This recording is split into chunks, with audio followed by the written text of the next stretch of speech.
Dans le Var, le village de Roquebrune, avec ses eaux cristallines, son célèbre rocher et son bourg millénaire. Cette station balnéaire tranquille de la Côte d'Azur semble offrir un cadre idyllique à ses 13 000 habitants. Marine, 22 ans, s'y est installée il y a 1 an avec Alice, sa fille de 7 mois. C'est ambiance petit village provençal, c'est ambiance petit marché provençal, c'est petit bistrot au coin de la rue, c'est tranquillou, c'est la Dolce Vita. Une Dolce Vita qui, en plein cœur de l'été, vire au cauchemar. Chaque année, au mois d'août, le village est pris d'assaut par des touristes un peu bruyants. Une horde de bikers et leurs grosses cylindrées. Pendant 4 jours, 15 000 motards envahissent les rues de la ville. Pardon? Blouson noir, tête de mort et Harley Davidson. Tous les étés, Roquebrune accueille une réunion internationale de bikers. La Hells Week, en français, la semaine de l'enfer.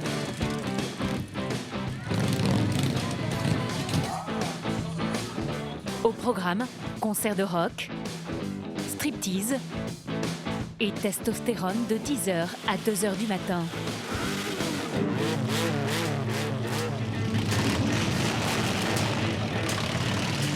Bah là, j'ai surtout eu peur que les tympans de mon bébé de 7 mois explosent.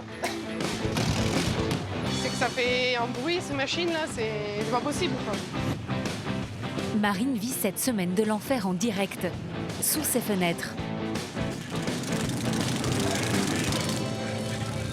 Là, ça pue le pot d'échappement, là. Des centaines de motards passent chaque jour devant chez elle pour se rendre sur le site de la Hells Week. 4 Harley qui démarrent sous ma fenêtre, c'est génial. Voilà, là, ils roulent carrément sur le trottoir. C'est super normal, quoi. En fait, ils se croient tout permis. On dirait que c'est un lieu de non-droit. Dès qu'il y a cet événement-là, tout le monde fait ce qu'il veut avec sa Harley. Et puis, peu importe si on écrase un piéton, il n'y a pas de souci, quoi. Non-respect du code de la route, bruit assourdissant, bouchons. Comme Marine, de nombreux riverains sont excédés par les nuisances. Allons-y. Raphaël est horticultrice. Son magasin est situé juste en face du site du Festival des Bikers. Et certains ont pris la mauvaise habitude de se garer sur sa propriété. 1, 2, 3, 4, 5, 6, 7, 8 et il y en a encore devant. L'année dernière, les motos ont bloqué toute l'allée. Il était impossible d'accéder à son magasin. Résultat, 0 client pendant 4 jours. C'est privé. Moi, je vais pas me garer dans leur jardin, donc c'est pas parce que je suis une entreprise qu'on peut aller se garer comme ça sans rien demander, quoi. C'est pas correct. Défense de stationner, il y a marqué. Alors peut-être que les motards ne savent pas lire, on sait pas. Même si elle garde le sourire, cette année, Raphaël veut faire respecter la loi. Vous êtes garés là, messieurs? Pourquoi? C'est privé, c'est chez moi. C'est chez vous? Je fais virer tout le monde là. Ah ouais? Les camions sont Elle interpelle un policier municipal. des choses comme ça. Ces 2 touristes lillois viennent de se garer sur sa propriété. Et moi, j'ai des serres, j'ai des carreaux qui sont cassés parfois, j'ai des choses comme ça. J'ai pas envie d'avoir des gens devant chez moi que je connais pas. Ouais, bah c'est pour ça que je dis ça. Et quoi? Il y a un rassemblement et tout. Eh bah oui, Bah s'il n'y a pas de moto, on s'en portera pas plus mal, je vous le dis. Hein. Voilà. C'est bien ce que j'ai compris, c'est que les motos, elles vous emmerdent. Ah bah un petit peu, oui, parce qu'on dort pas pendant 4 nuits, on a la musique à fond. Voilà. Vous, ça vous plaît, c'est une chose, mais nous, on a le droit de pas aimer et d'être dérangé. Si on venait se garer dans votre jardin, vous diriez quoi? Sans rire. Tout à fait, on comprend la dame, mais il faut qu'elle comprenne aussi qu'il y a des rassemblements, il y a des festivités dans les communes. Et à force de râler et ainsi de suite, il y a un moment où on ne fera plus rien dans les communes, quoi. Les motards lillois s'en sortent sans amende, mais sont priés d'aller se garer ailleurs. Roquebrune n'est pas un cas isolé. Pour de nombreux habitants des zones touristiques, les vacances d'été sont synonymes de guerre de voisinage.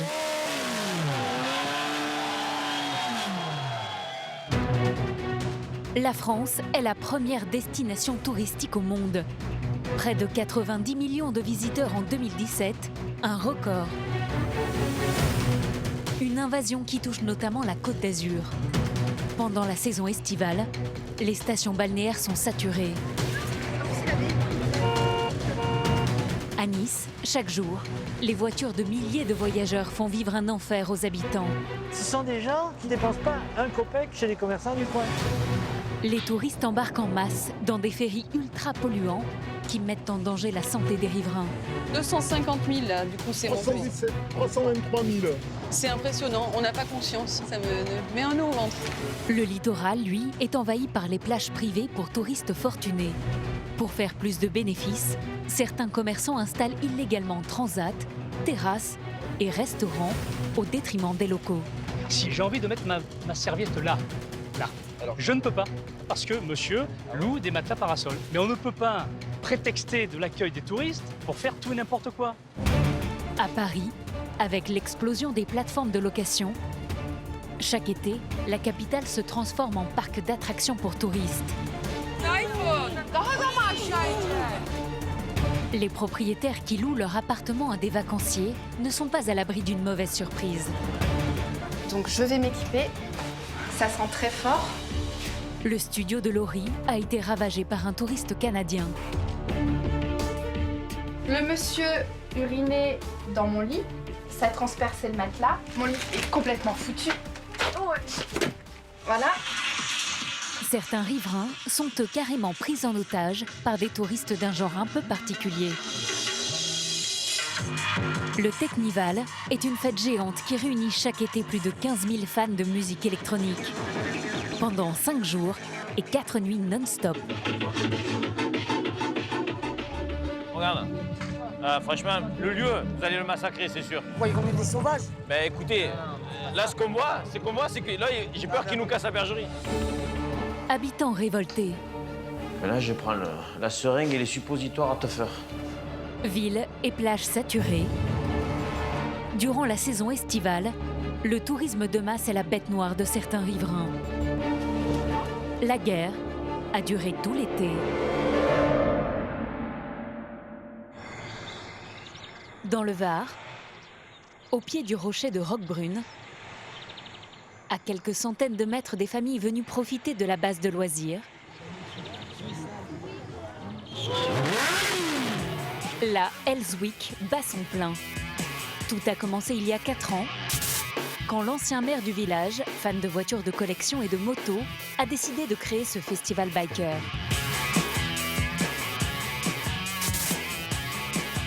Chaque année, il a lieu sur ce terrain privé qui appartient à Édouard et Laurent, co-organisateurs de l'événement. Là, vous êtes dans le monde de la moto. Il y a des chromes partout, elles sont plus belles les unes que les autres. Au royaume des grosses cylindrées, la reine est la Harley Davidson. Et les rois, les Hells Angels, organisateurs de l'événement. Pour entrer sur le site, chaque visiteur paye 10 € à cette communauté de motards. Une communauté à la réputation sulfureuse. En France, plusieurs membres des Hells Angels ont été poursuivis pour violence, extorsion ou trafic d'armes. Ce qui ne semble pas poser problème à Laurent et Édouard. Ce sont des gens très structurés, très organisés. L'événement est en toute sécurité. Ils sont très accueillants. C'est vos copains aussi. Ce sont nos copains, mais ce sont des gens charmants. Et c'est encore une fois un événement grand public avec des familles, des enfants, toutes sortes de publics, évidemment des motards. Certaines des animations sont pourtant moins familiales qu'une balade en pédalo. Allez les filles, on fait mousser. Bon, si vous voulez nous... Si les deux frères se montrent aussi conciliants avec les Hells Angels, c'est sûrement parce que pour eux, ce festival est intéressant financièrement. Les deux travers. Les merguez, ça va, c'est bon, ça se passe bien. Je peux en goûter une ou pas? Impeccable. Ils prêtent leur terrain et en échange, ils ont le monopole de la restauration et de la vente d'alcool sur 3 points de vente. Leur best-seller, des menus aux couleurs des États-Unis, la patrie des premiers Hells Angels. Dans les restos rapidos, voilà, on trouve des hamburgers, des cheeseburgers, des choses simples, voilà. On essaie quand même de rester dans le ton de l'événement, bien sûr. C'est un petit peu ce rêve américain. Il y a des pin-up, il y a de la musique, il y a du rock'n'roll. On a l'impression de se plonger 50 ans en arrière et ça a vraiment un côté formidable. Un rêve américain, a priori très rentable pour les deux frères. Mais un cauchemar pour de nombreux habitants de Roquebrune. Sur les réseaux sociaux, des dizaines de riverains dénoncent les nuisances causées par ces touristes à moto.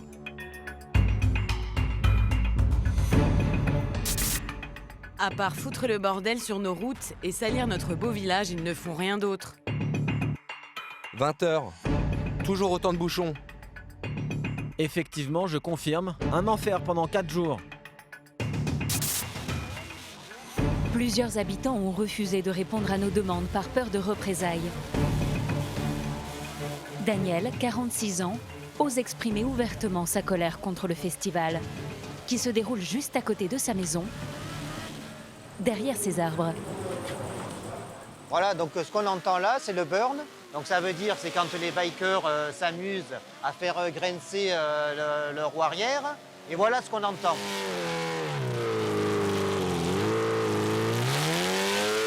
Quand ils ne s'amusent pas à faire ça, le soir aussi. Donc là, on peut savoir tous les désagréments du bruit. Et ça dure pendant au moins une demi-heure comme ça, quoi. Le principe du concours de burn est simple. Faire éclater le pneu arrière de sa moto en faisant le maximum de bruit et de fumée. Rien de gênant pour Laurent, l'ami des Hells Angels. Pour lui, il s'agit seulement d'un spectacle qui fait partie du folklore local. Ça fait pas trop de bruit autour pour les riverains? Non. On est sur un grand espace en pleine journée. On n'entend pas grand chose. C'est plus bruyant que les voitures qui passent sur la route. Hein. Personne se plaint. À ma connaissance, non. Apparemment, Laurent n'a pas pris la peine de faire le tour du voisinage. En plus de la fumée, une odeur très forte de carburant et de caoutchouc brûlé se propage jusqu'à la maison de Daniel. C'est du pneu qui brûle, quoi. C'est de la gomme qui est en train de cramer sur le bitume ou sur leur revêtement à eux. C'est quand même immonde, quoi. Là, je ferme les fenêtres parce que c'est devenu irrespirable. Daniel et les autres riverains ne sont pas au bout de leur peine. À la nuit tombée, le festival va s'embraser.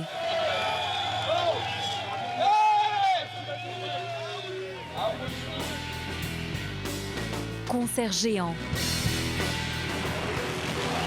striptease enflammés,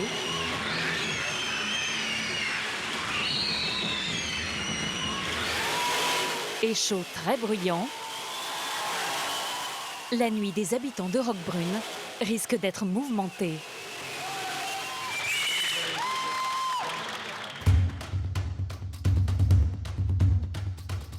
Pendant l'été, les motards ne sont pas les seuls à envahir le Var. Chaque jour, jusqu'à 650 000 touristes viennent bronzer sur la Côte d'Azur, notamment en profitant des fameuses plages privées. En 10 ans, leur nombre a explosé et les 3/4 sont en Méditerranée. Elles génèrent un business d'1 milliard d'euros.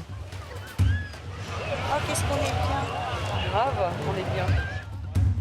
Pour profiter de cette manne touristique, certains plagistes s'étalent et prennent leurs aises avec la loi, au détriment des locaux, qui n'ont quasiment plus accès au bord de mer. Mais cet été, les autorités ont décidé de sévir. Et celui-ci se comporte bien, il n'est pas agressif, il est correct. À Sainte-Maxime, Serge et ses équipes font la chasse aux abus.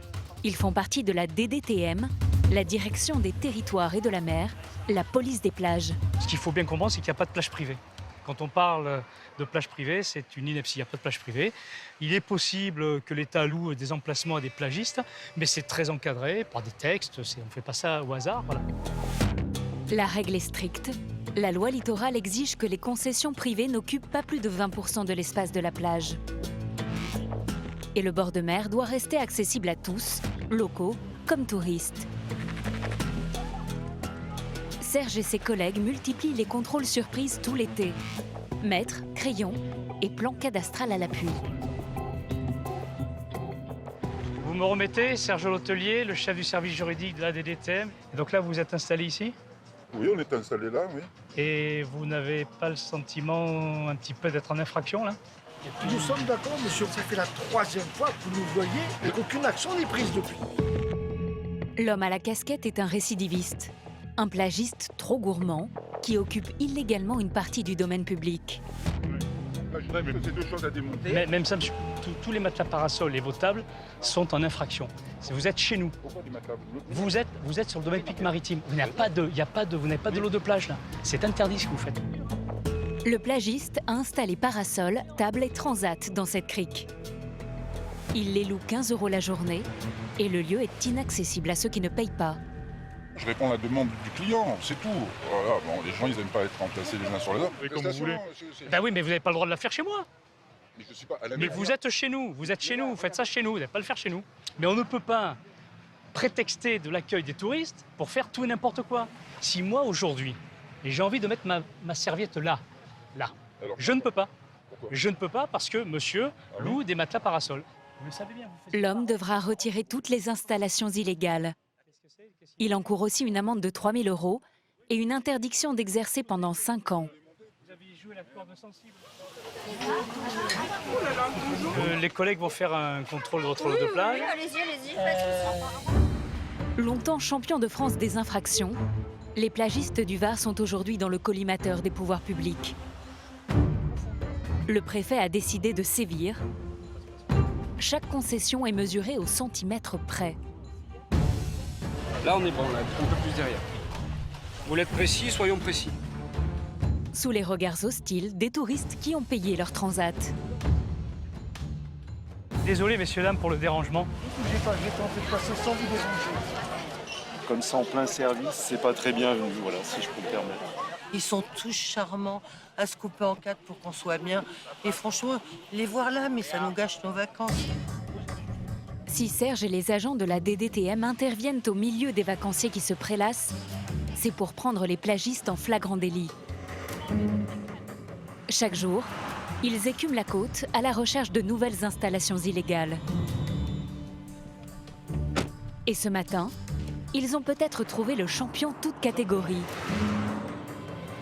Au loin, plusieurs centaines de parasols. Grosso modo, combien de surface là? À vue de nez, on peut espérer là autour de 1000 m². C'est énorme. C'est énorme. Allez, c'est parti. Sur le domaine maritime de Saint-Égulphe, cette plage privée s'est installée sans aucune autorisation. Première étape pour l'équipe de Serge, estimer le nombre de matelas. 1, 2, 3. Par 3, en gros, 200. Environ 200. Entre 200, oui, 180 et 200. 200 matelas parasols. 180, 200. Alors, je ne sais pas quel est le tarif du matelas parasol. À 10 € le matelas, c'est du gros business. C'est du gros business. Le propriétaire de la plage privée a repéré l'équipe de Serge. On vient faire un contrôle de votre plage et du bâtiment. Hein? Comme beaucoup de plagistes de la Côte d'Azur, l'homme accepte très mal ces contrôles. Il y a encore 3 étés, la loi littorale était peu appliquée dans le Var. Difficile aujourd'hui de faire comprendre que les règles du jeu ont changé. Vous êtes un petit peu en infraction là. Bah, vous savez, un peu beaucoup même. Non, mais vous savez très bien que c'était une propriété privée. Jusqu'à maintenant, nous étions chez nous. Il y a 70 employés qui travaillent. Vous allez fermer un établissement de 70 personnes. Nous existons depuis 12 ans. Nous payons des charges, nous payons tout. Tout. On est en train de raser. Vous savez, je veux dire une chose, d'Azur. monsieur. Laissez-moi terminer Vous avez et puis après, 260 plagistes dans le Var qui sont en règle. Vous êtes en infraction. Donc, on vous verbalise, vous. Le commerçant sait qu'il risque la fermeture de son établissement. Vous en foutez, vous serez payé à la fin du mois. Ne soyez au moins pas désagréable. J'ai été poli avec vous, monsieur. J'ai été poli. Je suis poli avec vous. Je n'ironise pas sur votre situation. Vous n'ironisez pas sur celle de fonctionnaire. Voilà. Et on fait notre job. Ce qui m'énerve, c'est l'image qu'on a, vous qui travaillez 35 heures par semaine. C'est à la fois, monsieur vient de montrer qu'il ne me connaît pas le droit, puisqu'il occupe la plage illégalement, il ne connaît même pas le métier des fonctionnaires de l'État. Voilà. Serge et son équipe comptent bien aller au bout de leur mission. On va monter sur la terrasse pour avoir une vue un peu de loin de la plage. Après les parasols, ils s'attaquent au restaurant et à la terrasse de la plage privée. Là, tu mesures la terrasse. Tout à fait. La profondeur de terrasse sur le domaine public maritime. Et alors, Donc j'ai 75 mètres carrés de terrasse. 75 mètres carrés de terrasse en infraction. Le restaurant et la terrasse ont été installés sans autorisation. De plus, la loi littorale interdit toute construction en dur sur la plage. Les installations doivent être démontables, ce qui n'est pas le cas ici. On a un bâti qui fait 252 mètres carrés ici, avec un retour qui fait presque autant de l'autre côté là-bas. 500 mètres carrés. Ça fait 500 mètres carrés. Sans permis. Sans permis. Au total, presque 1000 mètres carrés sont occupés illégalement. La sanction risque d'être très lourde pour le plagiste. Les collègues ont dressé un procès-verbal qui sera transmis au procureur de la République, qui poursuivra et qui fera condamner l'intéressé à la démolition. Démolition, mais aussi une amende pouvant dépasser les 10 000 €. Et une interdiction de postuler à d'autres concessions de plage pendant plusieurs années. Serre la main quand même. Je me serre la main, mais bon, c'est moi, je fais mon par pure politesse. Eh ben, je vous remercie de votre accueil. Voilà. Je fais mon travail. Merci de m'avoir aidé à le faire le mieux possible. Je vous remercie. Je vous remercie. Voilà. Ça serait bien que vous nous aidiez à faire le mieux possible. Vous avez mes coordonnées. Allez, on y va. On est harcelé en permanence par tous les services de l'État qui, eux, arrivent en disant ne nous parlez pas mal, ne nous engueulez pas, nous ne faisons que faire notre travail. Leur travail, c'est de tuer notre entreprise avec le sourire. Toutes les institutions de la Côte d'Azur sont en train d'être rasées. Depuis notre tournage, cet établissement a été entièrement démonté et définitivement fermé. En 2017, dans le Var et les Alpes-Maritimes, plus d'une centaine d'installations illégales ont été détruites. Comme l'hôtel du Masque de Fer, juste en face de Cannes. Les professionnels du tourisme sont dans le viseur des autorités, mais aussi certains particuliers, prêts à tout pour faire de l'argent grâce aux vacanciers, au détriment parfois de leurs voisins.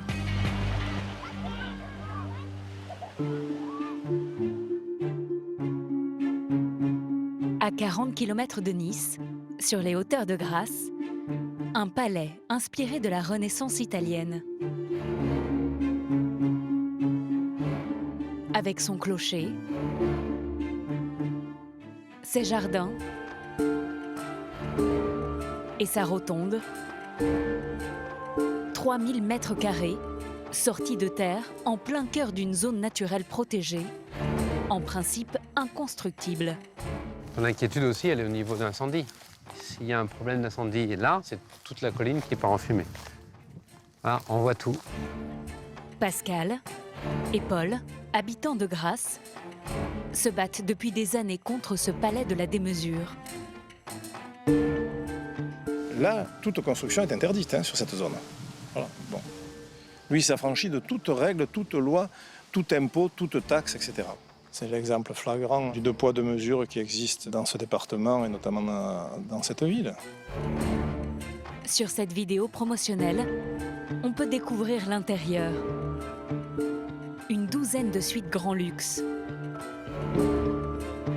Le propriétaire loue le château pour de somptueux mariages à un tarif qui peut atteindre 35 000 € par jour. Nous, on s'est installés ici pour pouvoir entendre les cigales, voir les lucioles et pas avoir de vis-à-vis et pas avoir de route. Et c'est pas pour subir quelqu'un qui est égoïste et qui en a rien à faire ni de ses voisins, ni de la réglementation, ni des lois. Ce propriétaire haï par ses voisins, c'est Patrick Dieter. Il s'affiche dans Paris Match avec sa femme et leur fille comme une famille modèle. Parti de rien, il a fait fortune dans l'immobilier. Son palais, il l'a construit sans aucune autorisation ni permis préalable. À 400 mètres de chez l'éditeur, Anne-Marie habite dans ce mât provençal. Elle lutte depuis 12 ans contre cette construction illégale.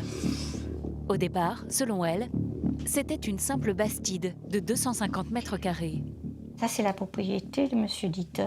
Vous voyez, c'était des planches d'olivier. Voilà, c'était comme ça. Et donc, il y avait ce mât-là, qui, vous voyez, est à peu près de la taille du mien. En 2002, Patrick Dieter commence à agrandir le mât d'origine. En bleu, sur cette photo. Pendant 10 ans, il multiplie les travaux en toute impunité. Plusieurs nouveaux bâtiments voient le jour. Puis un cloître et une tente géante pour accueillir les mariages. Au total, il aurait multiplié la surface par 15. On découvre donc fin août qu'il n'y avait pas de permis de construire. Sa technique, le permis à la provençale. Construire d'abord et régulariser après. Mais ces permis modificatifs ont tous été annulés par la justice. Mon chemin, il a été abîmé là, là, là. Ce sont des pierres sèches. Des dégâts commis par les engins de chantier qui défilaient tous les jours devant chez elle. À partir de 2010, la propriété Dieter est régulièrement privatisée pour des réceptions. Le début du cauchemar pour les voisins. Imaginez un mariage de 300 personnes. Donc, avant le mariage, vous avez les camions de traiteurs, de machins, de trucs. Le jour du mariage, vous avez une théorie de voiture qui descend. Il n'y avait pas que des voitures. Je me suis trouvée face à des autocars, des petits autocars, qui ne veulent évidemment pas remonter. C'était moi qui étais obligée de manœuvrer. On ne peut pas se croiser. Et justement, dans le chemin étroit, un 4x4 fait soudain son apparition. Au volant, l'épouse de Patrick Dieter. C'est étroit. Tiens. Le message est clair. Ici, c'est la femme de Dieter. Les relations entre la famille Dieter et ses voisins sont très tendues. 4 d'entre eux ont porté plainte. La première des nuisances, le bruit causé par les fêtes et les mariages. Plusieurs riverains ont refusé de répondre à nos questions face caméra en attendant la fin des procédures judiciaires. Vous entendez beaucoup? Beaucoup, c'est pas le mot, c'est on est obligé de se barricader à l'intérieur. Cette affaire-là, elle va se terminer comme ça un jour. Ah oui, un jour, moi j'aurais bu un coup de rosé en trop, je prendrai mon fusil, ma voiture, et puis je monte là-haut et je lui mets un coup. Chaque été, le château accueille réceptions pharaoniques, défilés de mode ou concerts privés. Ce jour-là, le mariage d'un couple anglo-indien. Nous nous sommes procuré ces images, filmées par un invité.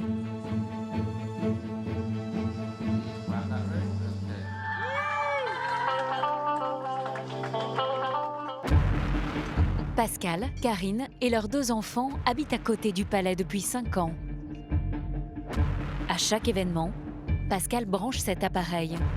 C'est un sonomètre pour mesurer le niveau des nuisances. Le château d'Dieter se trouve à nord-est de chez nous, c'est-à-dire en suivant ma main à cet endroit-là, à peu près à 300 mètres à vol d'oiseau. C'est pour ça que le sonomètre est installé ici. Ça sert à prouver les nuisances, pour pouvoir justifier notre nuisance et le fait qu'on subit du bruit chez nous contre notre gré. Allez Clarisse, montre l'exemple, va brosser les dents. Elle va brosser les dents. L'enregistrement servira à compléter le dossier de Pascal et Karine, qui ont porté plainte plusieurs fois. En attendant l'issue de ces procédures, les fêtes continuent. C'est pas notre petit dîner romantique avec ce fond de musique un peu fort.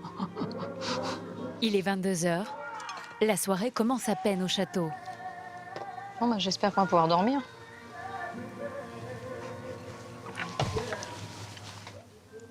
Et puis là, ça va, c'est de la musique entre guillemets calme, tranquille. Au bout d'un moment, on la supporte plus, la musique. On a fini notre journée de travail, on a envie de se détendre, on a envie d'être au calme. Et on a envie de se reposer. C'est saoulant quand ça chante comme ça, là. Donc au bout d'un moment, il y a les nerfs qui montent et on a envie d'aller les voir, leur demander de baisser, mais ça sert à rien. Qu'est-ce qu'il y a, Ludivine? T'arrives pas à dormir? J'arrive pas à dormir avec la chanson. Bah ouais. Ludivine a 5 ans et à 23h, elle n'a toujours pas fermé l'œil. Demain, pourtant, elle doit se lever à 7h pour aller à l'école. Là, en plus, lundi, bon, bah, c'est bien, ça commence bien la semaine. La semaine, elle est longue après. Et la dernière fois, c'était le mercredi soir, le jeudi soir, le vendredi soir. Donc, elles dorment pas beaucoup et après, le lendemain, elles sont très, très fatiguées, quoi. Bonne nuit. Minuit, Pascal va relever les mesures du sonomètre pour voir si elle dépasse la limite légale. Il y a à peu près entre 50 et 60 décibels. Alors que la normale, c'est 35 décibels, ça représente à peu près l'équivalent d'un aspirateur dans le jardin. Donc c'est 2 à 3 fois la limite autorisée par la réglementation. Bon, on va essayer d'aller se coucher. Avec la musique comme ça, je ne vais pas dormir. Quelle est la position de Patrick Dieter? Reconnaît-il que sa demeure a été construite illégalement?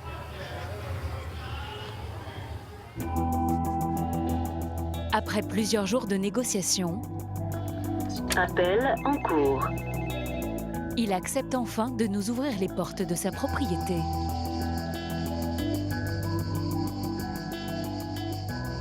Là, on est dans le jardin du faune. J'ai retrouvé le faune de la maison du faune. C'est une réplique, bien entendu, qui était à Pompéi.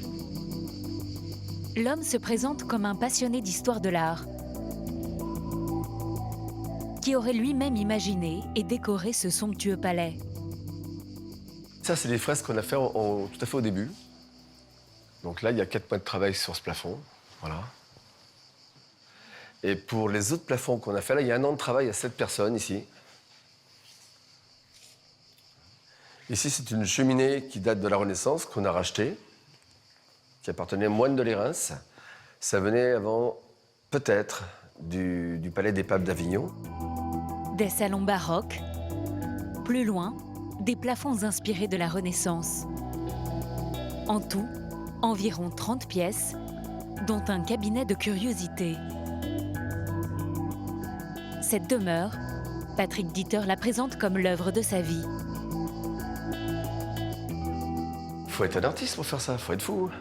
Faut avoir envie, faut avoir des passions, faut avoir un moteur, faut aimer partager. Et il faut aussi aimer dépenser. Selon le propriétaire, son palais lui aurait coûté au total plus de 7 millions d'euros.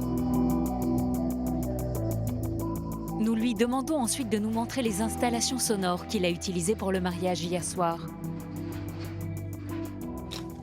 Voilà, ça c'est des retours de scène. Oui, c'est un peu plus gros. Chaque musicien a un retour de scène directionnel. Patrick Dieter affirme que depuis 2 ans, il fait des efforts pour diminuer les nuisances sonores dont se plaignent ses voisins. Maintenant, on fait très attention à ça. Voilà, donc on a 4 enceintes seulement et 2 gros caissons de basse qui sont juste là, qui ne sont pas énormes. Ça nous permet d'avoir un son parfait sans envoyer donc à 3 km. Ben donc hier, les enceintes étaient ici, ok. Et du coup, donc on envoie le son juste sur les gens qui mangent sur les droite et gauche. Voilà. On a essayé de prendre en compte donc le problème du bruit au niveau du voisinage.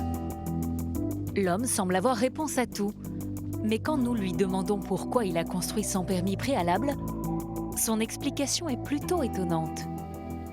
Il y a l'élan qui est pris par le côté artistique de chacun. Et aussi, c'est important de vivre le moment. C'est important que chaque personne puisse vivre ses moments. On a toujours des lois pour tout. Vous voyez ? Aussi, on va laisser une petite part de fantaisie de temps en temps aux gens. La justice n'est pas vraiment sensible à ces arguments. Après 4 ans de procédure, Patrick Dieter est condamné à détruire toutes les extensions illégales et à 3 mois de prison avec sursis. Il doit aussi payer 1 200 000 € d'amende. Il a fait appel. Patrick Dieter est un cas extrême. Mais comme lui, chaque été, plusieurs centaines de milliers de Français gagnent de l'argent en louant leurs biens à des touristes. Au détriment des habitants, parfois excédés. En 10 ans, le nombre de touristes a triplé à Bordeaux. L'été, ils envahissent le centre-ville.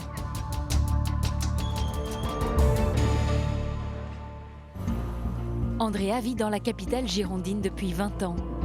Il y a un mois, son quotidien s'est transformé en enfer.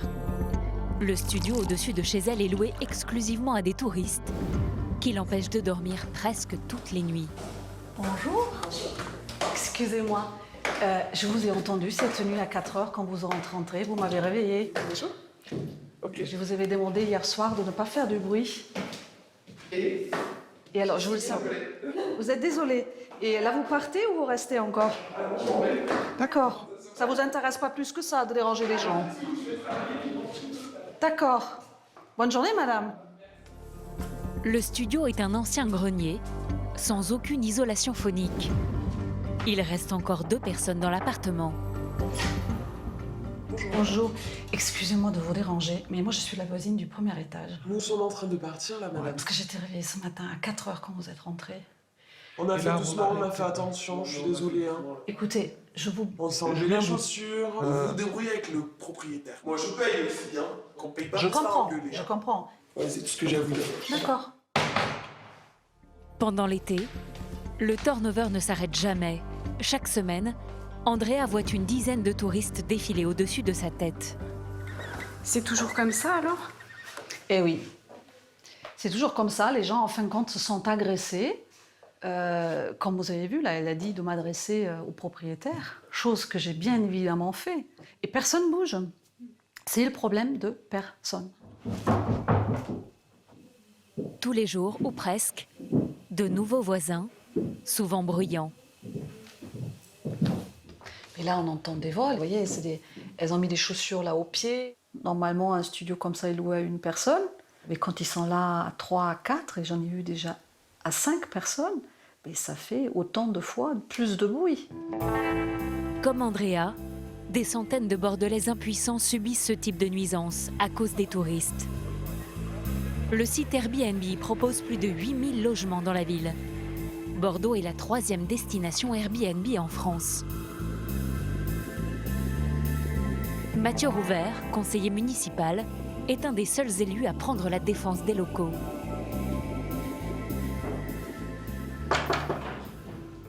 Bonjour Mathieu. Bonjour Andrea. Vous allez bien? Ça va bien? Ça va? Rentrez, Oui. je vous en prie. Merci. Il recense tous les conflits entre habitants et touristes. Alors c'est ici le lieu du crime? C'est ça. Pour Andrea et beaucoup d'autres riverains, les nuisances ne se limitent pas au bruit. Il y a aussi des problèmes dans les parties communes. Je vous montre. Vous voyez, on a chaque appartement, en tout cas moi, j'ai mes conteneurs ici. Dans le centre de Bordeaux, chaque habitant descend ses poubelles. Mais ici, les touristes ont pris l'habitude d'utiliser celles d'Andrea. Les locataires régulièrement me mettent des poubelles là-dedans. Voilà. Ils mettent leur... Le sac était trop grand, il ne rentrait pas, donc on me l'a posé là. Voilà, donc j'ai acheté ça. Andrea a trouvé une solution radicale. Ça marche. Ce que je fais maintenant, j'ai acheté une chaîne avec une cadenas pour être sûr qu'on ne les utilise plus. C'est complètement ridicule, mais j'en suis arrivée là, parce que je monte et je descends pour les autres. Voilà, donc là c'est fermé à clé, plus personne ne peut l'ouvrir. Le propriétaire loue son studio sur plusieurs sites pour obtenir un taux d'occupation et une rentabilité maximum. Ça ici, c'est 60 € en moyenne la nuit. Minimum, oui. Et c'est tout le temps loué. Oui, depuis un mois, oui. Donc on fait 60 € multiplié par 25 nuits. Le propriétaire doit toucher, lui, 1500 € net par mois. 1500 €, c'est environ 3 fois plus que si le studio était loué avec un bail classique. On sait que ces petites surfaces sont extrêmement lucratives pour les propriétaires et c'est vrai que c'est difficile de leur faire entendre raison et de leur expliquer que il y a une copropriété et puis il y a des gens qui habitent là et qu'il faut qu'il y ait du respect. Derrière ces fenêtres, des milliers de logements transformés en machines à cash. Pour mesurer l'étendue du phénomène, Mathieu Rouvert a créé un outil unique en France. Un observatoire national qui recense toutes les locations Airbnb dans l'Hexagone. Comme vous le voyez sur la carte, on voit bien donc Bordeaux avec les quartiers les plus frappés par le phénomène. Et quand on zoome, évidemment, on retrouve les quartiers du centre historique. On a une explosion là véritablement du nombre d'offres parce qu'en un an, on a 113% en plus. On tire la sonnette d'alarme. C'est alerte rouge sur l'Airbnbisation des villes. Cette Airbnbisation se fait au détriment des habitants qui ont de plus en plus de mal à se loger en centre-ville. À Bordeaux, plus de 6500 logements auraient disparu du marché locatif au profit des touristes. Et les loyers augmentent en permanence. Non, il n'y a personne. Pour lutter contre cette pression immobilière, Mathieu Rouvert tente d'alerter les habitants des quartiers touristiques. Aujourd'hui, avec son équipe, il distribue 6000 tracts en forme d'accroche-porte pour dénoncer les effets néfastes d'Airbnb à Bordeaux. Là, l'idée, c'est de dire aux gens, est-ce que les logements à Bordeaux ne sont pas devenus des hôtels? Donc, on a repris les codes d'Airbnb, quelque chose qui s'approche du logo pour parler aux gens. On leur dit, au départ, c'est une bonne idée. On partait quelques jours, quelques semaines, on louait son appartement ou sa chambre. Ça permettait à tous de partir en vacances ou d'arrondir ses fins de mois. C'était pas très grave. Mais aujourd'hui, c'est plus ça, Airbnb. 84% des logements sur Airbnb sont exclusivement dédiés à la location touristique. Parmi les locaux qui souffrent du manque de logements disponibles, les premiers touchés, ce sont les 90 000 étudiants de la ville. Bonjour. Bonjour. Vous habitez Bordeaux? Je suis étudiante et je suis en recherche d'appartement actuellement. Mathilde, 21 ans, vit dans la galère depuis 2 mois. Sans logement fixe, elle est obligée de transporter ses affaires personnelles dans son sac de cours. Ma serviette, des vêtements, mes cours. Alors comment vous faites là? D'abord j'étais chez des amis, après du coup à un moment il me faut une situation un peu plus durable parce que je suis là pour étudier, donc en ce moment je suis exactement en Airbnb dans une chambre chez un particulier. C'est vraiment attristant parce qu'elle doit trouver une solution sur Airbnb, ce qui est quand même un paradoxe, un comble. C'est-à-dire que Airbnb assèche un marché et que pour trouver une solution provisoire, on est obligé quand même d'utiliser la plateforme pour patienter le temps de trouver un logement à soi. Bon courage. Pour lutter contre cette Airbnbisation des centres urbains, qui provoque une pénurie de logements disponibles pour les habitants, certaines villes prennent des mesures radicales.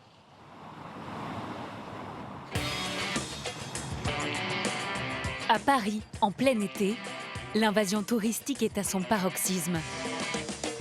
Devant la Tour Eiffel ou Notre-Dame, plus de 30 millions de visiteurs défilent chaque année. Mais dans le même temps, les Parisiens perdent des logements. 20 000 appartements ont été transformés en meublés touristiques. La ville lumière est devenue la capitale mondiale d'Airbnb. Ah bah c'est pas dans cette rue-là, il faut aller dans la petite rue à gauche et encore à gauche. Ingrid et Franck font partie d'une unité spéciale de la mairie de Paris. Des contrôleurs chargés de traquer les propriétaires qui ne respectent pas la loi. Dans la capitale, c'est très strict. Ils peuvent louer uniquement leur résidence principale et maximum 120 jours par an. Là c'est bon, il n'y a personne.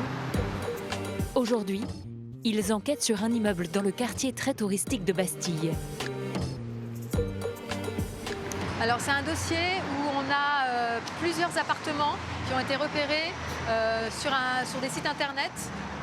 Donc dans le même immeuble, il y a au moins 5 appartements qui sont proposés à la location de courte durée. Ingrid veut vérifier que derrière ces annonces, il ne se cache pas un business organisé et non déclaré.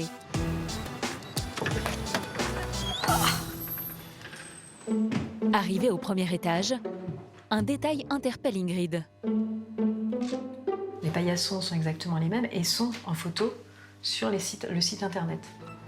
Autre indice troublant, le même nom sur les 2 sonnettes. Et oui. Donc c'est le même propriétaire. Les contrôleurs sont sur une piste prometteuse. Une personne qui semble louer plusieurs appartements en simultané.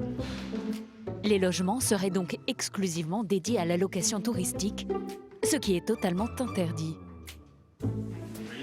Exactement le même type de paillasson que celui qu'on a vu au premier étage. Ingrid et Franck espèrent que certains touristes sont présents pour obtenir plus d'informations sur le loueur. Bonjour. Bonjour monsieur. Bonjour, désolé de vous déranger. On travaille pour la mairie de Paris. Ouais. Vous habitez ici? Non, on est juste là pour quelque temps. Ce couple néo-zélandais est en vacances pour quelques jours à Paris. Vous avez rencontré le propriétaire quand vous êtes arrivé? Non. Vous avez rencontré quelqu'un pour les clés? Non. Personne? Mais comment vous êtes rentré? Là. Ah, la clé était sous le tapis. Ok. Pas de propriétaire à l'arrivée, mais un système qui semble bien rodé. Et à l'étage du dessus, il semblerait qu'il s'agisse du même loueur. À chaque fois, les touristes donnent en effet le même prénom.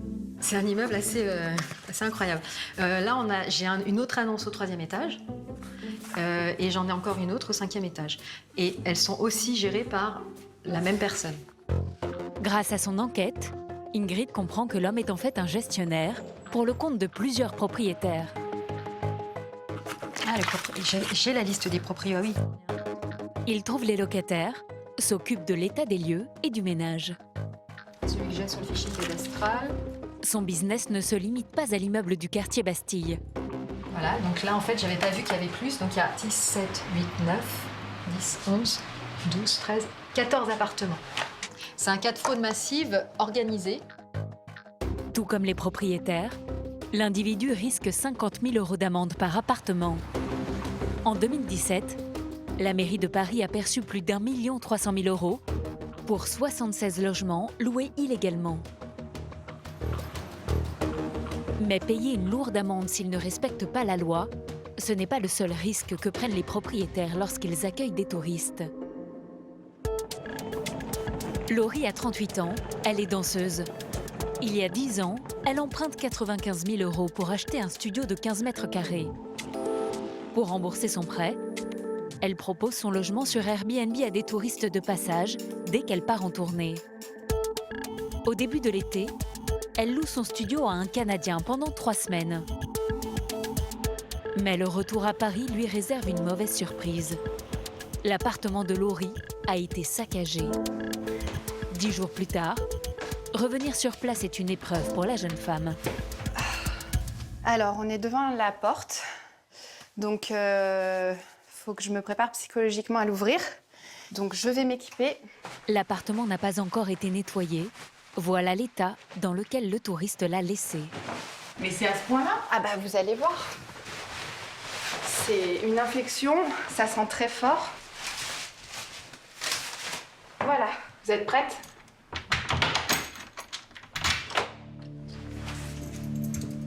Ce qu'on n'a pas sur les images, c'est l'odeur. C'est un mélange d'anis et d'urine. C'est une odeur très spéciale qui me hante depuis que j'ai découvert l'appartement.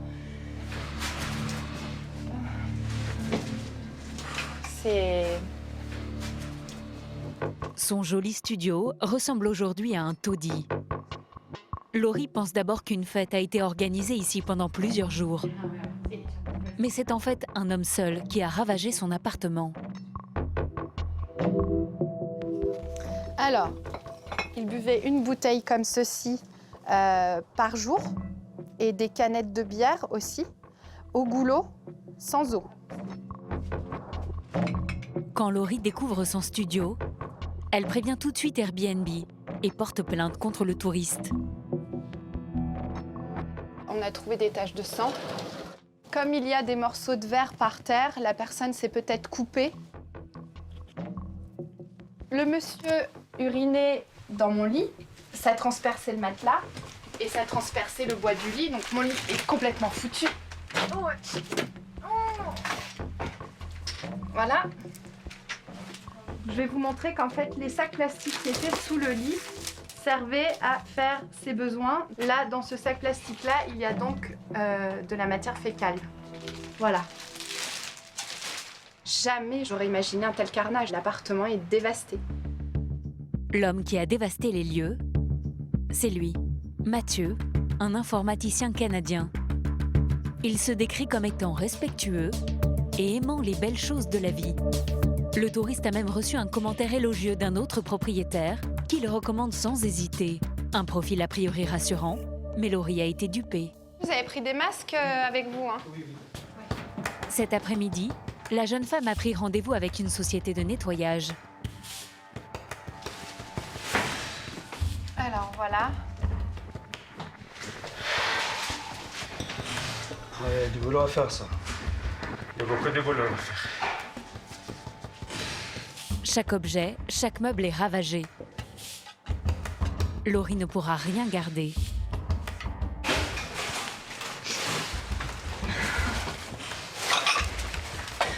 Ça me fait drôle de voir partir tout ce que j'ai économisé et toute ma vie en fait à la poubelle.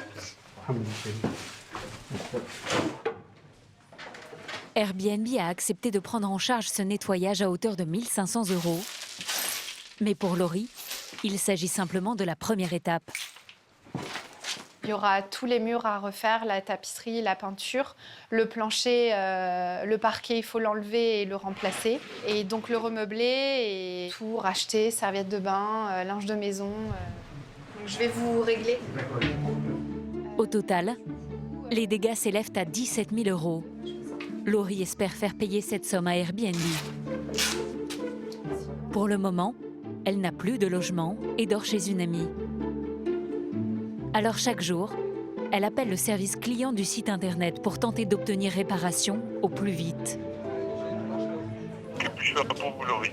Alors, écoutez, je voudrais que vous regardiez sur mon dossier, s'il vous plaît, ce qu'il en est actuellement de ma situation. En cas de préjudice, le géant de la location touristique est censé couvrir les dégradations jusqu'à 800 000 €. Pourtant, pendant plus de 10 jours, le dossier de Laurie n'avance pas. Elle décide alors de créer une page Facebook qui est vue plus de 90 000 fois en moins d'une semaine. Airbnb la recontacte enfin. Écoutez, moi, je ne vois pas d'avancement encore. Je pense que la personne qui s'occupe du dossier va revenir demain. Voilà, je ne promets pas que tous les jours, vous allez avoir un avancement, en fait. Oui, enfin, quand même, j'attends quand même de vous qu'il y ait un avancement tous les jours, étant donné que là, mon studio est vide. Il faudrait que je commence les travaux et je suis un petit peu dehors, en fait. Les notes que je vais laisser sur votre dossier, ça va encore mettre à jour. Mais voilà, d'accord. Quand même actif, ne vous inquiétez pas. Bon courage. Bonne journée, merci, au revoir. Voilà, c'est un exemple typique des appels passés. Laurie attendra 1 mois avant d'obtenir un dédommagement, proche de ce qu'elle demandait. Nous ne saurons pas exactement combien, car Airbnb lui a fait signer un accord de confidentialité. Elle a définitivement arrêté de louer son studio à des touristes. L'homme qui a ravagé son appartement a été interné en hôpital psychiatrique et son profil Airbnb supprimé.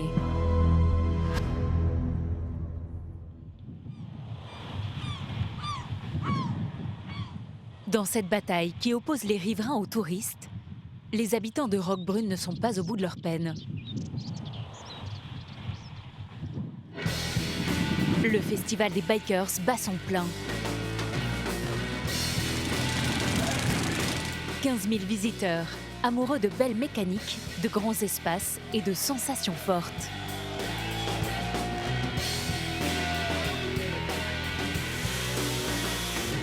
Contrairement aux idées reçues, il ne s'agit pas que d'hommes barbus et tatoués.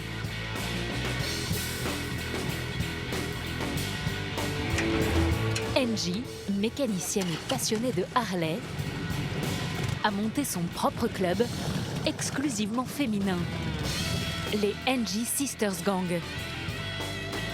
Ça va au camping? Ces 3 Marseillaises revendiquent le mode de vie libertaire et rebelle des bikers. Pendant les 4 jours de festival, elles s'installent au bord du lac de Roquebrune. Ouais, c'est là. Bienvenue chez nous. Là, c'est là la vraie vie. Ah, le monde de ceux qui dorment dans les hamacs, les toiles de tente, pas ceux qui dorment à l'hôtel. Sur les rives du lac, plus d'1 kilomètre de campement, des dizaines de tentes installées illégalement. Les Hells Angels ont privatisé ce site protégé où le camping est interdit. Le temps du festival, les autorités ferment les yeux. On fait pipi dehors. On est bien là. Regarde cette vue. C'est ça la liberté. Grâce à Angie, nous avons pu pénétrer dans ce campement illégal, surveillé par les Hells Angels et d'autres groupes de motards. On a balisé. Ici, c'est chez nous. Ce sont eux qui gèrent l'installation des tentes des touristes et les sanitaires, tout comme la collecte des déchets. Ça, c'est notre coin paradis. Et on est trop bien. On se lave dans le lac. On se lave dans le lac, on se baigne. Le matin, tu te réveilles, t'as le soleil sur la montagne, c'est magnifique. C'est pas de partout qu'on peut avoir un camping gratos. Ils nous amènent les toilettes, les douches. Tu vois, ils prennent soin de nous quand même, tu vois. Ils surveillent les motos. Un petit paradis pour bikers qui n'est pas du goût de tout le monde. Les riverains aimeraient eux aussi pouvoir profiter du site naturel. Doucement. Réglisse doucement. Chaque dimanche, Daniel et sa femme Laetitia ont l'habitude de promener leurs chiens autour du lac. Un moment de détente. Mais aujourd'hui, ils sont stressés. L'accès au lac est contrôlé par des vigiles membres du groupe de motards. Ah, ça dérange pas, c'est bon? Non. Bon, merci. Donc, j'ai demandé avec le sourire. Daniel et Laetitia doivent se contenter d'un chemin annexe. Non, mais regarde ce qu'il y a par terre, avec le PQ. Pas vraiment bucolique. Oui, bon, bah après, il y a les excréments de partout, hein, mais bon. Et dégueulasse, quoi. Ça va partir dans le lac. Il y a des gens qui se baignent dans le lac. Moi, ça, j'avais jamais vu encore. Bah non. Le couple finit par abandonner sa promenade. Chaque été, Laetitia vit les 4 jours du festival comme une invasion de touristes à 2 roues. C'est physique, en fait. Dès que je les vois, ça m'énerve. Ça m'horripile, ça m'exaspère. Pourquoi vous aimez pas cet univers? Non, je sais pas. Je trouve qu'il y a tellement d'incivilité. C'est ça qui m'énerve, en fait. Laetitia et son mari vont devoir prendre leur mal en patience, comme tous les autres riverains. À la tombée de la nuit, les bikers se déchaînent. Place aux shows les plus spectaculaires et les plus bruyants. Pour les habitants du centre-ville, la nuit s'annonce compliquée.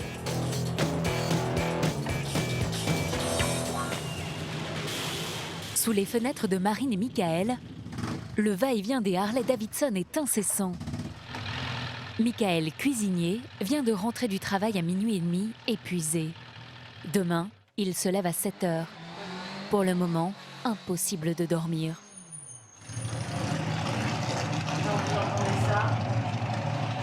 Ça me fait quoi? J'ai envie de meurtre. Ouais, clairement. Si c'est toute la nuit, ouais. Ça va déborder. Mais qu'est-ce qu'on peut faire en fait dans ces cas-là? Subir. Sur le site dédié aux bikers, les concerts s'arrêteront vers 2h du matin. Mais les motos continueront de rouler une bonne partie de la nuit.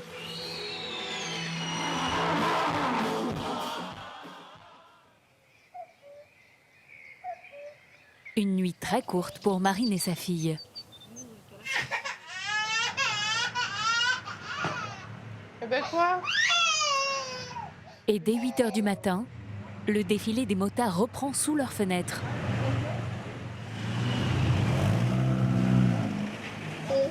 J'ai l'impression de vivre dans un moteur de Harley, donc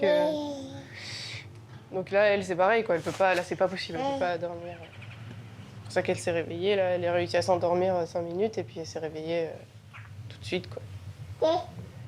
Pour ne pas revivre une nouvelle nuit infernale, Marine a décidé de fuir Roquebrune. Avec un bébé, il faut emporter beaucoup de choses.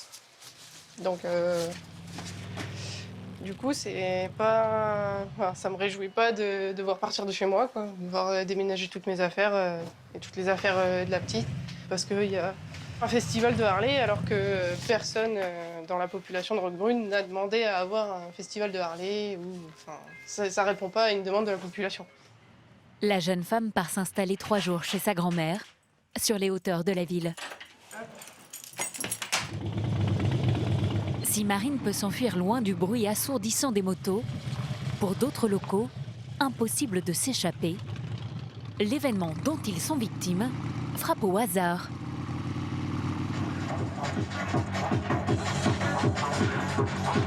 Dans le sud de la France, près de Arles, c'est le coup d'envoi du Technival. Une rêve clandestine qui fait frémir tous les riverains chaque été.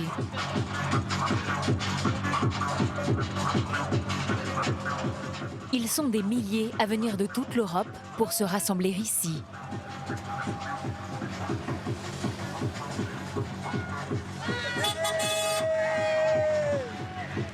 Un cauchemar pour les habitants.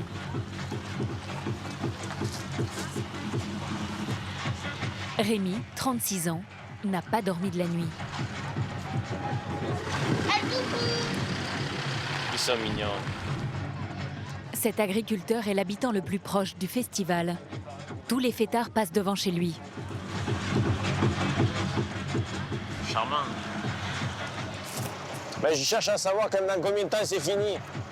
Je suis voisin, moi. Ah, vous habitez là? Eh ouais, alors. Ça vous dérange? Ben, un peu, ouais. Vous entendez la musique? À la musique, ils jettent tout dans les propriétés. Ben, si. Parce qu'on s'est dit qu'on allait tout ramasser, tout bien nettoyer. Et jusqu'à quand il dure le Technival, vous savez pas? Pas très longtemps, quelques jours, quoi. Lundi ou mardi, c'est fini. Puis après, on vous embête plus. Ah, d'accord. Alors, c'est jusqu'à quand? Ah ben, ils ont dit mardi, là. Mardi? Ouais. Donc, 4 jours, quoi. on en a pour 4 jours. Ouais. Et ils ont dit on a apporté sa poubelle. J'y crois pas, il y en a tellement de rêves. Ils laissent toujours c'est un dépotoir. Pour rejoindre le site du rassemblement techno, un seul accès. Une route de campagne qui est vite saturée. Alors là, c'est la file d'attente, le temps que les gens rentrent et se garent, en fait. Vous pouvez attendre longtemps, là, vous prévoyez? Très longtemps, ouais. Très longtemps, on peut attendre 2 heures, 3 heures. Laura, 21 ans, n'a pas hésité à traverser la France pour l'événement. Contrairement à un festival traditionnel, ici, pas de billetterie. C'est là la donate. Chaque fêtard donne ce qu'il veut. Non.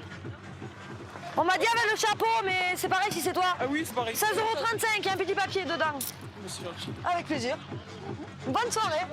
Je viens de donner la donation à la jeune fille qui récolte avec d'autres collègues à elle qui font partie des organes, je pense. Ah, moi, je dis pas de voiture, les filles, là. L'argent récolté servira à l'organisation du prochain Technival. Avec ses amis, Laura va mettre 4 heures pour faire les 7 derniers kilomètres. Oui, c'est trop bien. Ça y est, vous êtes arrivés? Oui, on est arrivés, c'est trop bien. Pour Laura et sa bande, comme pour tous les autres teufeurs, ce sera camping sauvage pendant 5 jours. Bah, dans la glacière, on a du café, du jambon, de la viande à griller, des pâtes, on a aussi de la pastèque. On a tout prévu pour rester là 5 jours, pour éviter de bouger, en fait. Le but, être le plus près possible des enceintes, qui crachent de la techno jusqu'à 120 décibels, bien plus fort qu'en boîte de nuit.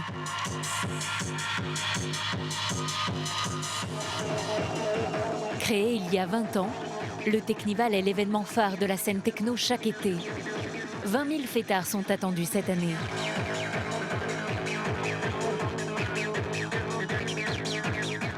Ce festival illégal est régulièrement le théâtre de rixes, d'overdoses ou d'accidents.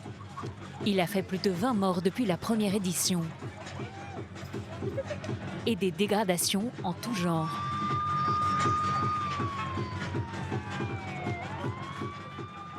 D'autant plus problématique que cette année, sans le savoir, les teufeurs se sont installés sur un site sensible.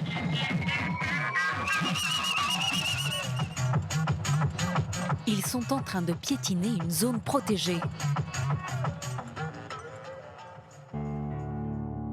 La réserve naturelle des Coussouls de Crau. Dernière steppe aride d'Europe. Une plaine en apparence désertique, mais qui abrite une végétation unique. Et une terre de pâturage pour les moutons en automne. Plusieurs milliers d'hectares, dont une partie est à présent recouverte de tentes, de voitures et de camions.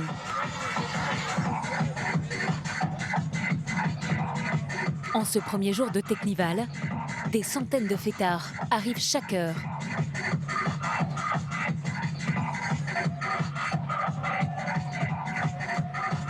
T'as dormi un peu? J'ai mal à la tête. Ah ouais, moi. À l'entrée du site, Rémi a rendez-vous avec Jean-Luc, un riverain, agriculteur lui aussi, et avec le maire du village voisin. Il y a, sur Istres, il y a eu une rêve il y a 15 jours. Monsieur Tavin a porté plainte, c'est classé sans suite. Comme tous les habitants, le maire a découvert en pleine nuit que le Teknival avait lieu sur sa commune. Oui, je suis allé avec la voiture de gendarmerie là-bas. Hein, on se fait insulter.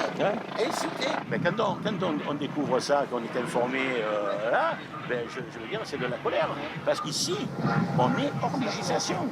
On est sur un terrain, c'est nos maisons, on fait ce qu'on veut. Ils viennent sur des terrains qui ne leur appartiennent pas, des propriétés privées, ils nous dégradent notre outil de travail, ils dégradent notre lieu. Et on est totalement impuissants, je veux dire. Impuissants, car comme les forces de l'ordre, les riverains sont dépassés par le nombre. Impossible de chasser des milliers de personnes sans provoquer d'émeutes. Rémi est particulièrement inquiet pour la bergerie de Jean-Luc, située en plein milieu de la fête.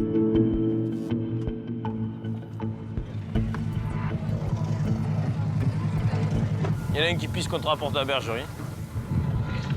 T'as pris quelques photos? Non, là, ouais, du mur, ouais. Rémi et Jean-Luc viennent faire un état des lieux au premier jour de l'événement. Photos à l'appui, pour pouvoir prouver les dégradations à la fin du festival. Ils n'ont pas tagué. Non, mais pour l'instant, ils n'ont pas tagué les murs. J'espère qu'il n'y aura pas de tag parce que c'est dégueulasse. Pas encore de graffiti, mais de l'autre côté, en revanche, la situation est plus préoccupante. Regarde, il sait pas ce qu'il fait là. Il se fait mal, hein.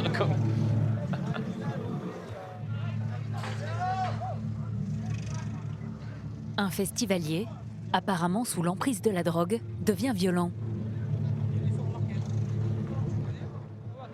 Franchement, le lieu, vous allez le massacrer, c'est sûr. Mais la bergerie, faites attention, messieurs. Non, mais c'est. Non, mais vous croyez qu'on est des sauvages? Ben écoutez, là ce qu'on voit, c'est que là, j'ai peur qu'ils nous cassent la bergerie. Monsieur, on a eu vu. Vous tombez sur une personne, ouais, mais 30 000. J'espère. Mais on a eu vu des gars qui montaient sur nos toits, je veux dire. Qu'est-ce qui se passait là en fait? Ça se passe, c'est qu'on a peur qu'il y ait des gens qui rentrent dans les bergeries, qui dégradent. Hein. Qui dégradent. Voilà, ça c'est un pâturage d'éleveurs. Voilà, ils sont là. Mais bon, franchement, on ne sait pas quoi faire. Hein.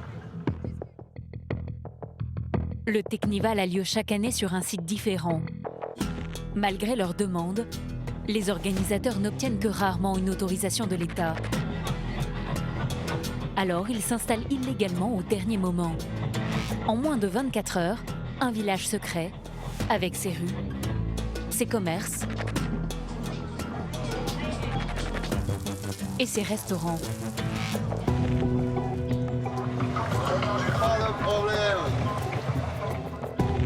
Sur la route, ils sont de plus en plus nombreux à arriver. Des convois viennent de toute l'Europe. Le moment fort de la fête électro est prévu ce soir. Chez nous, il y en a de partout maintenant. Hier soir, j'ai réussi à bien faire sortir. Là, il y en a de partout. On est apeurés, dégoûtés. Jusqu'à 5 h du matin, mais j'étais levé. Il y en a ras le cul maintenant. Oh.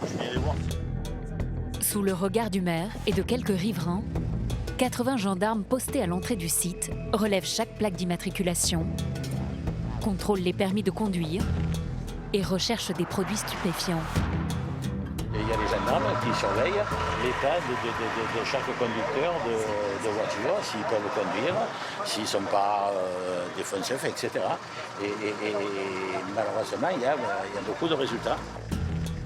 Sur cette route, pendant le festival, plus de 150 permis de conduire seront suspendus suite à des contrôles positifs à l'alcool ou aux stupéfiants. Mais les forces de l'ordre ne mettent pas les pieds à l'intérieur du festival. À la nuit tombée, les allées du site se transforment en supermarché de la drogue à ciel ouvert.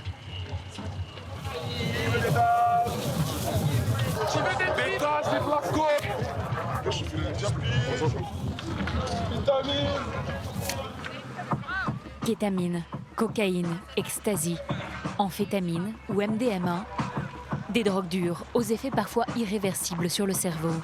J'ai du gaz. Après de longues discussions, un des dealers du Technival a accepté de nous montrer sa marchandise. Ça, c'est des tasses, des extasies. Il vient de Marseille spécialement pour l'événement. Genre ceux-là, c'est les dominos. Je sais pas si tu vois, il y a écrit le silver. Ils sont assez puissants, ceux-là. Après, il y a les trèfles, double face. Il y a écrit Love Forever dessus. On va dire que pour les débutants, ils prennent une moitié, ça leur suffit. Après, il y a ceux-là, le FC Barcelone. Il y a l'emblème du club dessus, tu le vois. Ceux-là, par contre, c'est les plus puissants. C'est vraiment un gros trip. Le dealer vend chaque pilule 10 € environ. Ça, c'est l'effet psychotrope. C'est soit tu vois des choses, soit ton cerveau il te fait croire à des choses. Pour ce trafiquant, le Technival est le rendez-vous incontournable de l'été. Parmi les 20 000 teufeurs, les clients ne manquent pas. Voilà, 80% ils se droguent. Tu te fais un beau chiffre ici? Ça va, on n'a pas à se plaindre. En à peine 2 jours de festival, ce dealer aurait déjà empoché presque 2 000 €. La consommation de ces drogues dures n'est pas sans conséquences. Depuis les débuts du Technival, il y a 20 ans, 9 jeunes sont morts suite à une overdose. C'est reçu, terminé. Pour minimiser les risques, la préfecture a demandé en urgence l'aide de plusieurs associations pour mettre en place 3 centres de secours. Vous allez vous asseoir là-bas, vous calmez 5 minutes. Mathieu, 30 ans, est responsable d'une unité de la Croix-Rouge. Certains festivaliers font la fête depuis 24 heures sans avoir dormi. La mettez sur le côté. La mettez en position latérale de sécurité. Fatigue, alcool et drogue, un mélange qui ne pardonne pas. Alors là, on a une personne qui a fait un petit cocktail LSD, cocaïne, kétamine et champignons. La jeune femme risque de graves troubles neurologiques. Dans cette rave party illégale, aucun service de sécurité, ni caméra de surveillance. Les risques de débordement et de bagarre sont bien plus élevés que dans un autre festival. Ces failles de sécurité sont l'angoisse des riverains. Cela fait 2 nuits que Rémi ne dort presque pas à cause du bruit et du stress. Alors ce soir... Vous faites quoi? Mais là, je prends la seringue et les suppositoires à teufeur.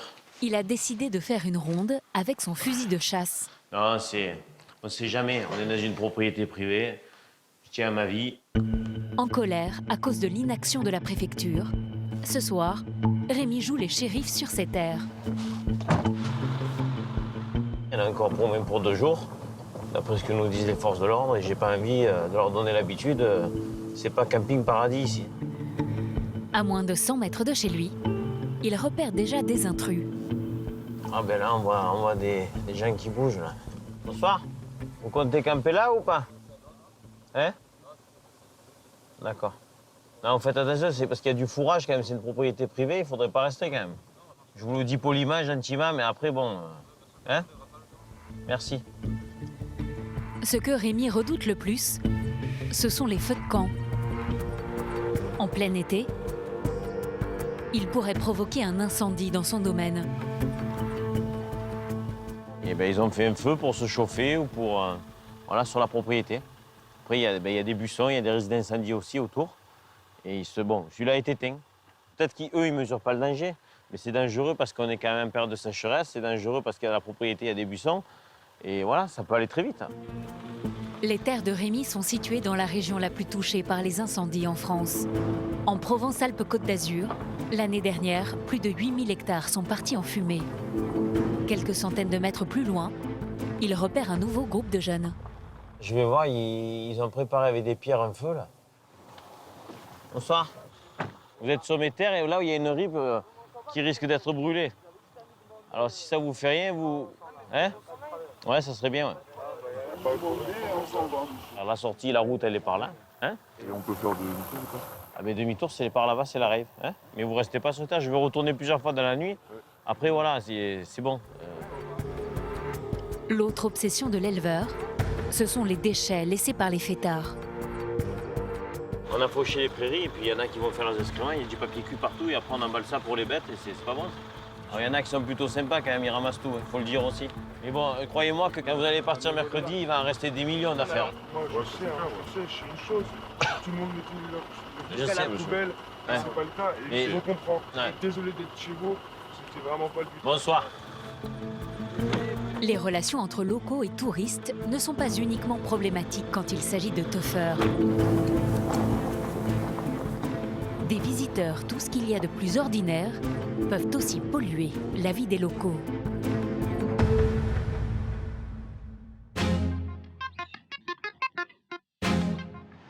Au cœur de la baie des Anges, Nice, capitale de la Côte d'Azur.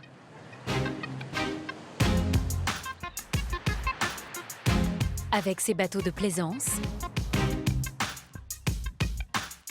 ses barques de pêcheurs, son architecture turinoise et sa plage en centre-ville, Nice attire 5 millions de touristes chaque année.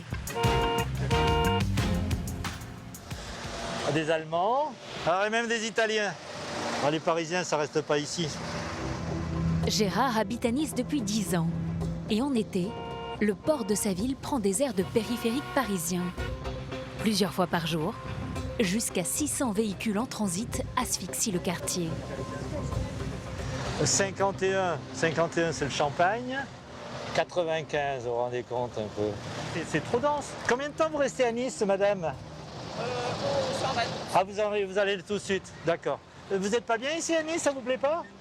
C'est juste au passage. Ça, ce sont des gens qui sortent du bateau et qui rentrent chez eux. Ou qui viennent de chez eux, qui prennent le bateau. Ils ne dépensent pas un copec chez les commerçants du coin. Tous ces touristes débarquent des ferries qui arrivent de Corse. Ils transportent environ 2000 passagers et leurs véhicules. Pour que la rotation des ferries soit la plus rapide possible, la compagnie maritime fait évacuer les voitures à marche forcée, sans se préoccuper du code de la route. Alors là, c'est très intéressant parce qu'il les lâche sur 2 fils, mais c'est pas à sens unique là. Cette partie-là, elle est à double sens. Donc voilà, alors après, je sais pas, ça s'arrange comme ça peut. Et ça, 4-5 fois par jour. Alors imaginez-nous quand on veut sortir de chez nous, comment on fait? Et voilà, on est coincé. Merci les ferries. Le débarquement à peine terminé, un nouveau ballet de voitures commence. D'autres touristes en partance pour la Corse embarquent. Chaque jour en été, jusqu'à 6000 véhicules traversent le quartier du port.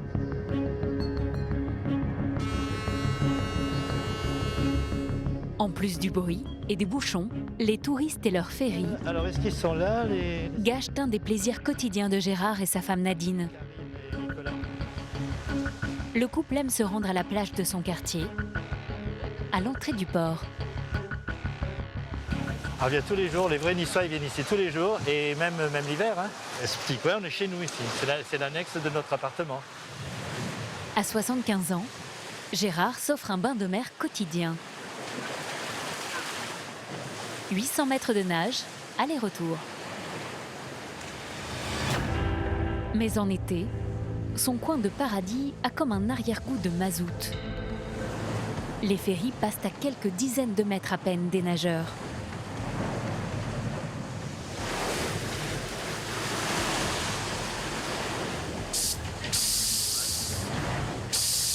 Puis dès qu'on met la tête sous l'eau, ça fait... C'est l'enfer, c'est la transhumance des touristes qui viennent sur le continent et vice-versa. Ces ferries pourrissent l'été des riverains. Mais il y a plus grave. Ils mettent leur santé en danger. Dans cet immeuble cossu, Allez, hop.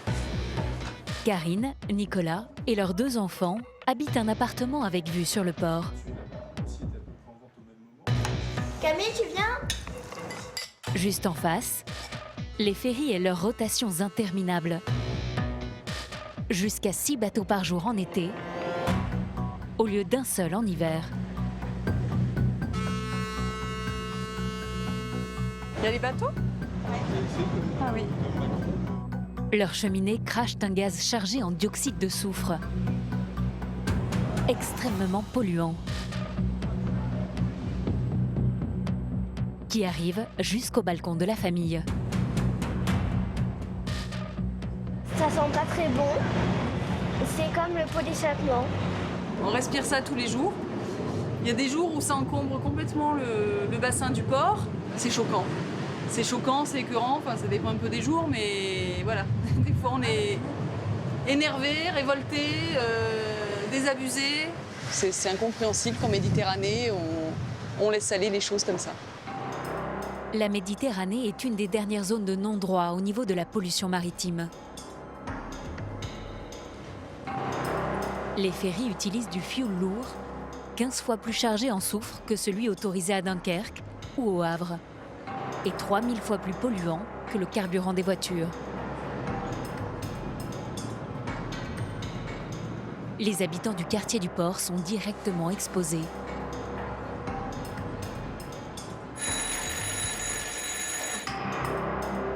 Karine craint pour la santé de sa famille.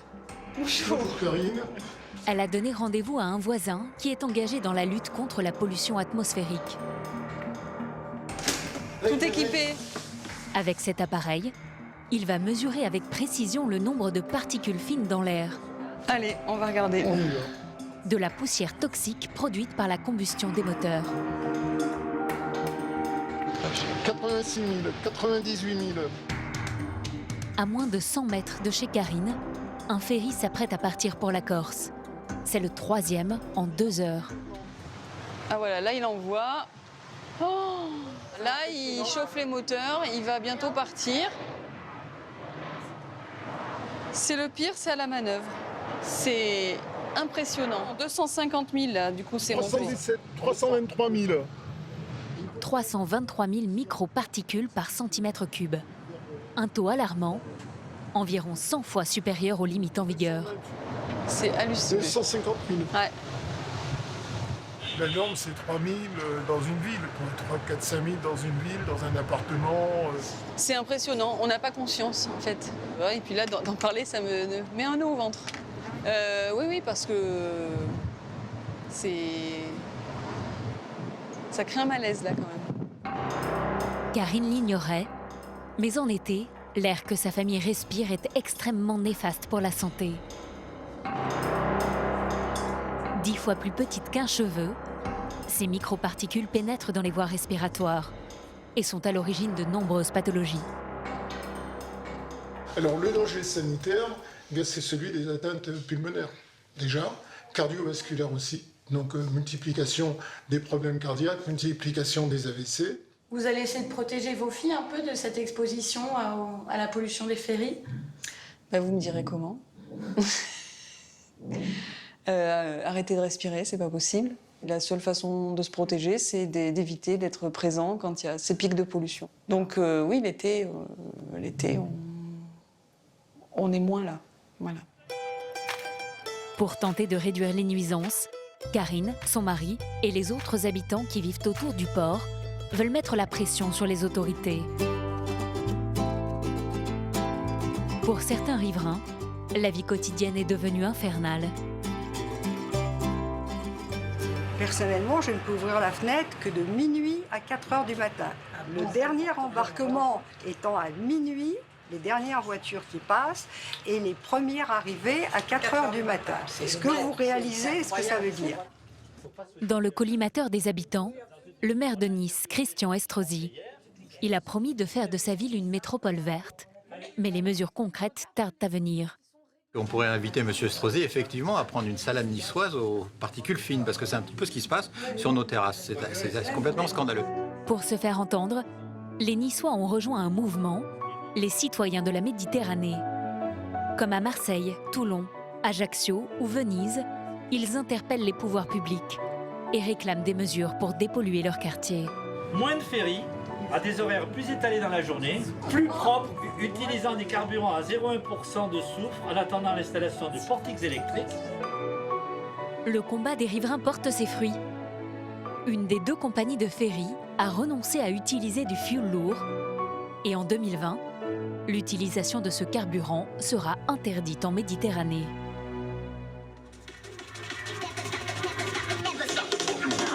Dans le sud de la France, c'est une toute autre pollution qui pose problème.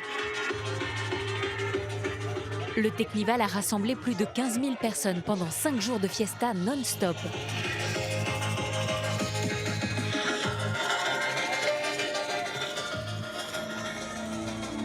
Alors que les teufeurs plient bagages, On va voir l'état de la bergerie. Attends, faut pas déconner quand même. Rémi et Jean-Luc, 2 éleveurs dont les terres ont été envahies, vont faire un état des lieux de la bergerie. Ah ça. Elle se trouvait à quelques mètres seulement de la fête illégale. Hein? Ils ont coupé le grillage. Il y a des canettes de bière dessus. Putain, alors ça la pisse, mais alors, d'une force. On voit des graffitis, des nids à merde de partout.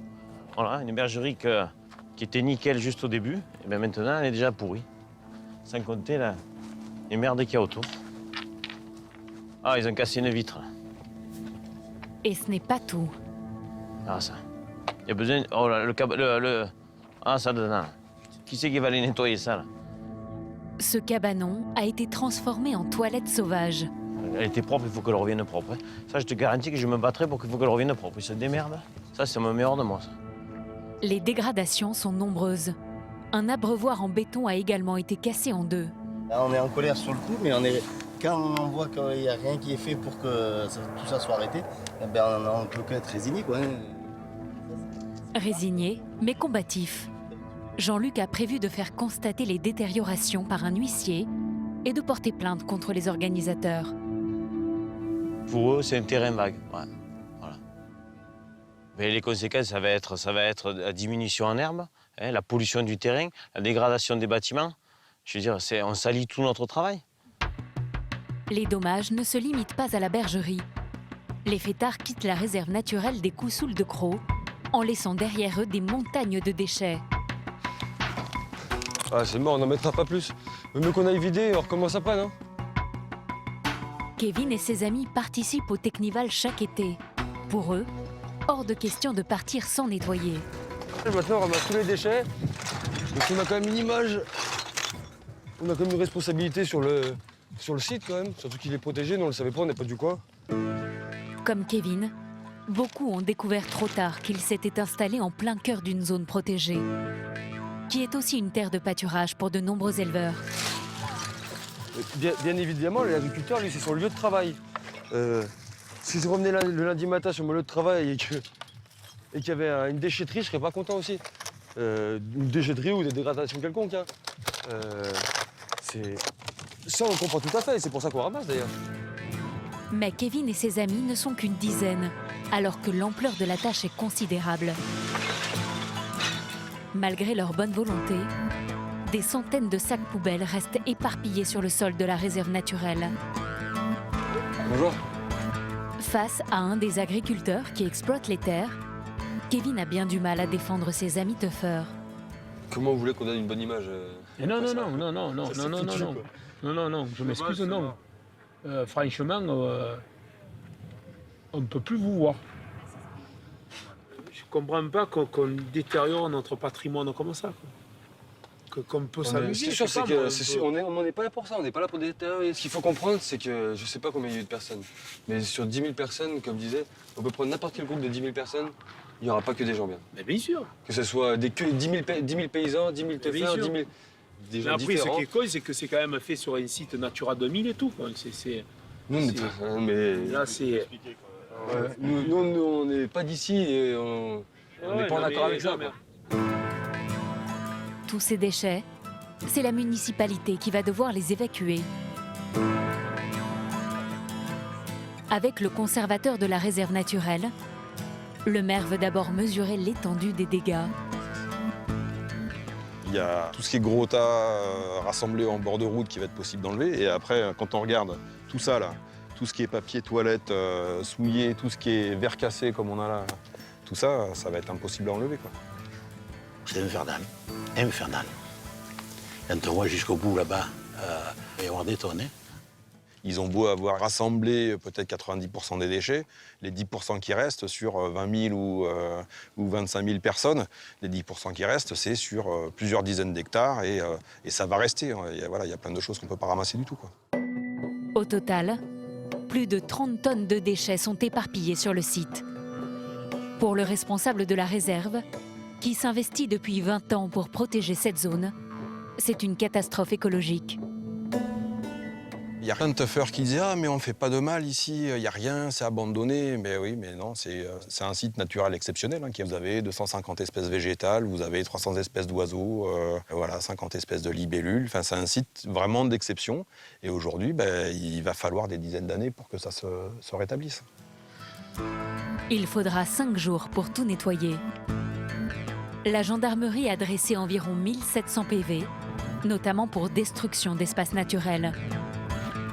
9 individus ont été condamnés à des travaux d'intérêt général et à verser 30 000 € de dommages et intérêts.